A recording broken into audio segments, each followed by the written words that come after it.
the earth. That meteorite could have been diverted by the sun gods, but was not. Because our evolution had gone to a level where it was becoming dangerous for us to have that type of power, and the sun gods felt that it was time for us to learn about destruction. And it was time for us to have this 5,000 year period in which we learn about war, destruction, fire, and all this, so that we would eventually be ready to go back to the ark, go back to the power of the vacuum, but this time with the maturity that we needed in order to have this power. I believe we're approaching the return of the Ark of the Covenant. When you follow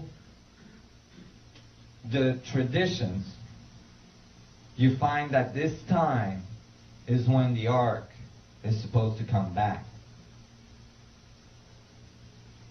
And when we see the evolution of the Ark, we find that the Ark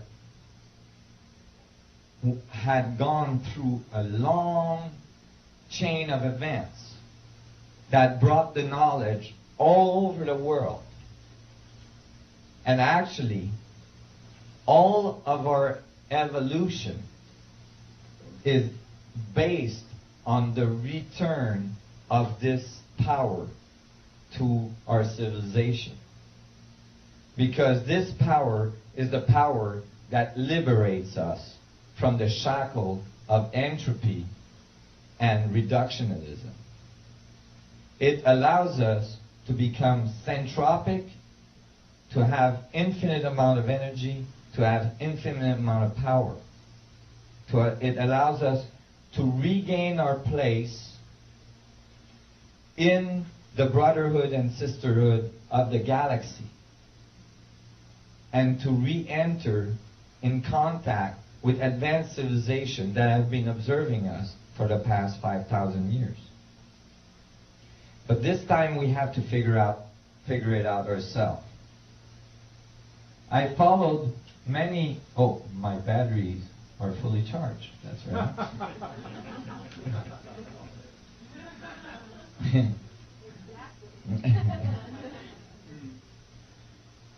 So the ark in the Bible, in the Old Testament, is the technology. In the New Testament, Jesus, which actually true name is Emmanuel, which is mentioned in the Bible, Emmanuel is thought to be the living ark. Well, there's an interesting thing that happened there.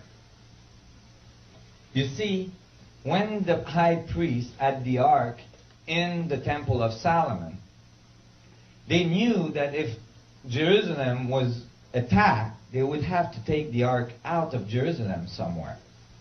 So they had a B plan, obviously, for the ark in case there was something to happen with the Temple of Solomon. The Temple of Solomon was built as concentric walls with the Holy of Holies in the middle. These walls were extremely thick, and they were to protect the initiate from the Ark of the Covenant. The initiate had go through all sorts of initiation to eventually go from one wall to the other to get to the Holy of Holies. It was the largest temple ever built on earth. But during the 1st century A.D., the Philistines took over Jerusalem. There was a B plan for the ark. That B plan was called the Dead Sea community. On the side of the Dead Sea, that was the Essenes. Now, the first person that talked about the Essene and that community was Edgar Cayce. Edgar Cayce, in one of his readings, said there was a community on the side of the Dead Sea that had written scrolls and that we were going to find these scrolls. Now, when he said that, I think it was in the 30s, all the archaeologists said that was bunk, because there was no writing whatsoever about that society on the side of the Red Sea. There was no record of it anywhere. That was because it was the B plan for the ark. They weren't advertising. So when they took the ark out of the Temple of Solomon, they brought it to the Essene, which was a community of high priests that was constantly being made ready in case the ark would show up. Go ahead. James, the brother of Jesus, was with the Essene for a long time. Well, I think that the whole family was with the Essene for a long time. The Essene recorded the coming of the ark. This is not my imagination.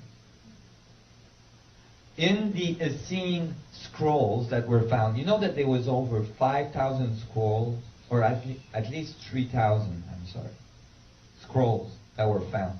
There's only 100 that have been released to the public. One of these that was released to the public is a very, very eccentric scroll. It's not written on papyrus. It's written on copper.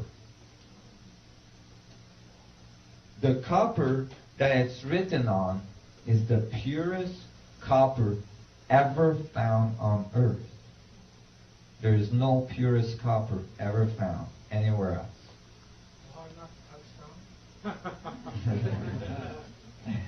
No. What does the copper scroll? Now, obviously, the copper scroll were written on copper to make sure they would survive the ages. And what did the copper scrolls talk about? It talked about the coming of the ark at the Essene community. It says literally that the ark came to their temple. And it describes where it hid all of the components that were kept around the ark. How many components do you think there was? 64. There is exactly 64 lines describing the components of the ark. Some of these components have now been found. It was oils and incense and stuff that they kept around the ark that were part of what you needed to be safe when you went into the ark room. You had to wear certain clothing. You had to cover your eyes. You had to have certain oils on your skin for the conductivity. All these things. Do you guys understand where I'm going there? Okay. If some of you read Elizabeth Heisch's book called Initiation? Note, in Elizabeth Heisch's book, when she's initiated in front of the Ark of the Covenant inside the Grand Pyramid of Giza.